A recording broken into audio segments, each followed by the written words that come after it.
میں اب جولیانا کو الگ سے ڈانٹتی ہوں۔ سکندر کو تسلی دلا کے وہ تیزی سے کمرے کی طرف آئی۔ جولیانا بیڈ پہ بیٹھی سر ہاتھوں پہ گرائے ہوئے تھی۔ اسے دیکھ کے چونک کے گردن اٹھائی۔ ماما ابھی تو 5 منٹ ہوئے ہیں اور جولی، اسرا جلدی سے اس کے ساتھ بیٹھی اور نرمی سے اس کے بالوں کو سہلایا۔ آپ نے سکندر کو یہ کہا ہے کہ ماما نے ڈیڈ کی الماری سے کچھ چھپایا تھا؟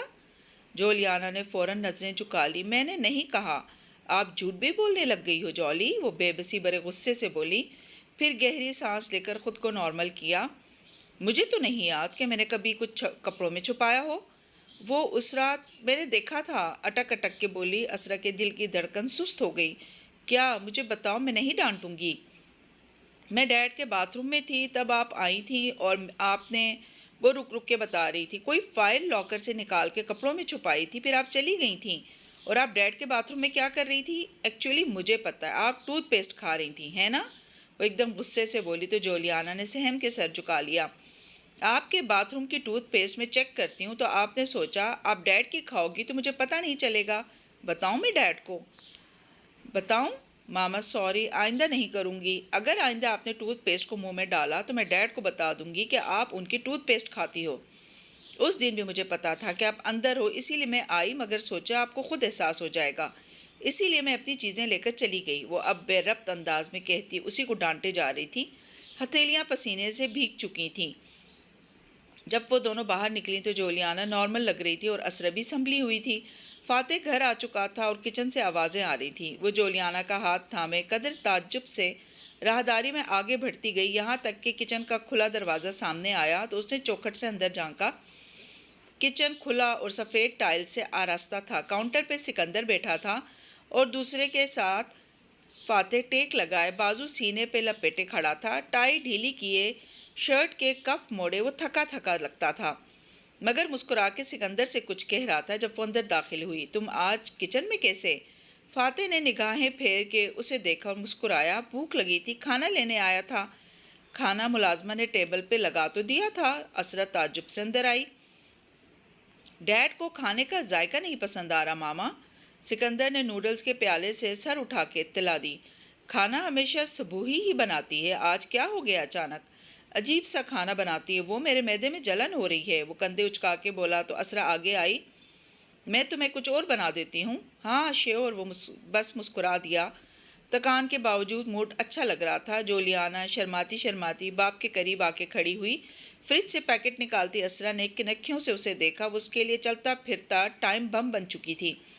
مجھے تم لوگوں سے ایک ضروری بات کہنی ہے۔ نوڈل سوپ پیتے سکندر نے گردن موڑی۔ جولیانا جو کیبنٹ سے ٹیک لگائے کھڑی اپنے لمبے بالوں سے کھیل رہی تھی، چہرہ اٹھا کے دیکھنے لگی۔ اسرا البتہ نیم رخ موڑے سلیب پہ قیمہ رکھ کے تیز تیز اس سے پیڑے نکالنے لگی۔ ماتھے پہ بل پڑ گئے تھے۔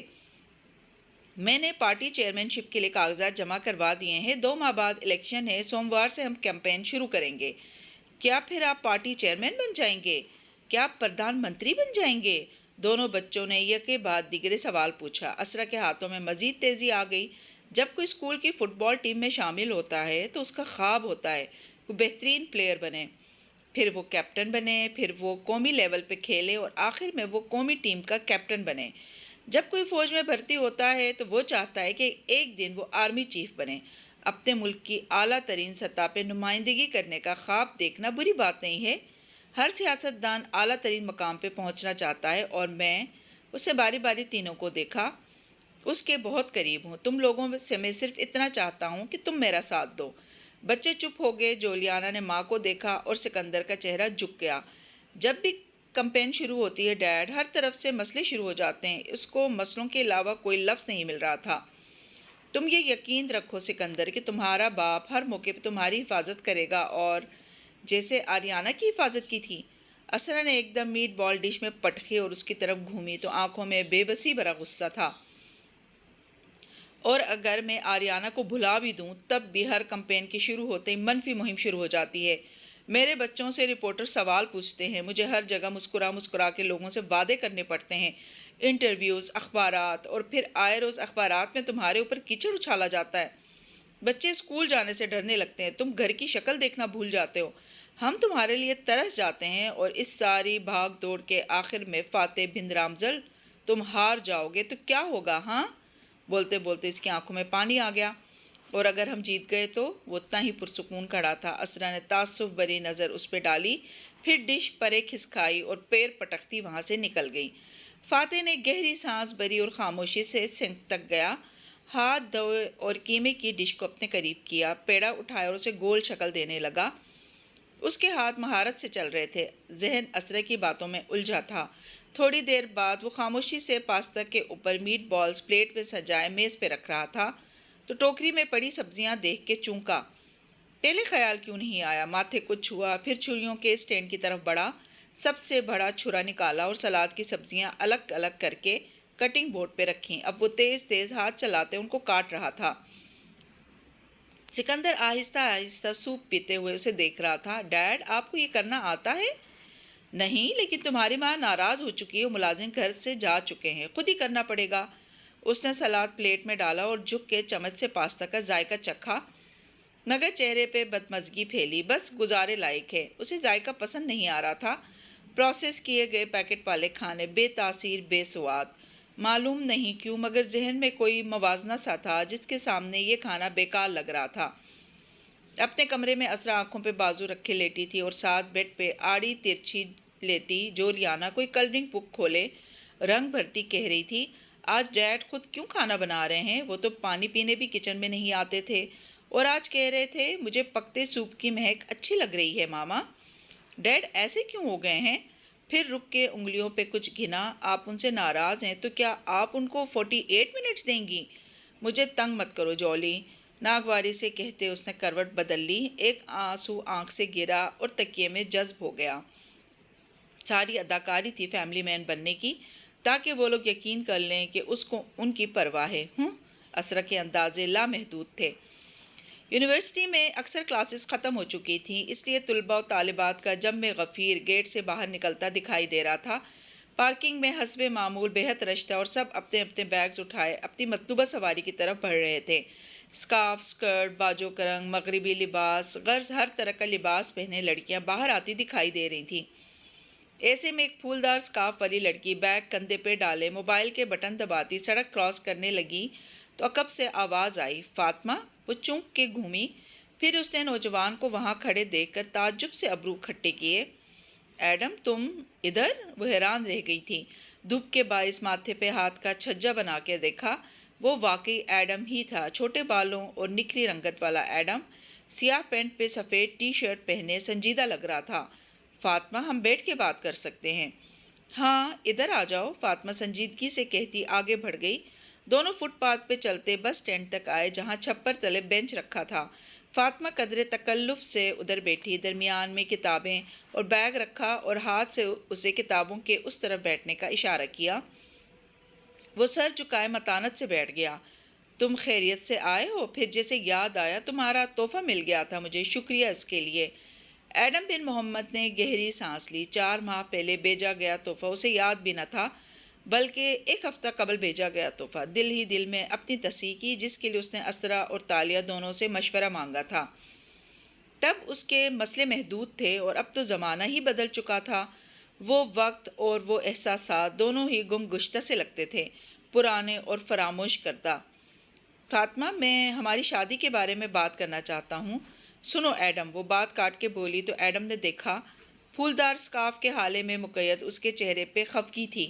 وہ خوش شکل اور صاف رنگت والی پر اعتماد مگر سنجیدہ سی لڑکی تھی اور اس وقت وہ تکلف سے بیٹھی نظر آتی تھی۔ میں ایک کھاتے پیتے گھرانے سے تعلق رکھتی ہوں، تمہارا اور میرا رشتہ ارینج طریقے سے ہوا تھا، تب تم فوج میں تھے، میں کتنے عرصے سے تمہارے نام پہ بیٹھی ہوں، تم نے فوج چھوڑ دی، پھر تمہیں کوئی نوکری نہیں ملی، وان فاتح کی نوکری بھی تم سے مستقل نہ ہو سکی، وہ تو صرف چند دن کی تھی، مگر وہ نہیں سن رہی تھی۔ اب تم بتاؤ میرے والدین کیسے میں تمہارے ساتھ میری شادی کر دیں ایڈم، جبکہ ان کو کوئی فائنینشیل سیکیورٹی نہیں ملے گی، وہ شادی نہیں کریں گے۔ اب خالہ بتا رہی تھی کہ تم ایک دم سے لکھنے لکھانے کی طرف چلے گئے ہو۔ ایڈم، یہ کیا ہے؟ ایڈم کے رخسار گلابی ہوئے۔ یہ عیب و بینا وہ الگ بات ہے فاطمہ، میں صرف یہ کہنے آیا ہوں کہ انکل اگر مجھے تھوڑا وقت دے دیں، بس چند ماہ، تو میں کچھ نہ کچھ کر لوں گا، بس وہ یہ 2 ہفتے کے اندر اندر اسٹیبلش ہونے کی شرط چھوڑ دیں۔ تم خود بتاؤ فاطمہ، 2 ہفتے کے اندر میں کیسے امیر ہو سکتا ہوں؟ وہ روحانسا ہوا۔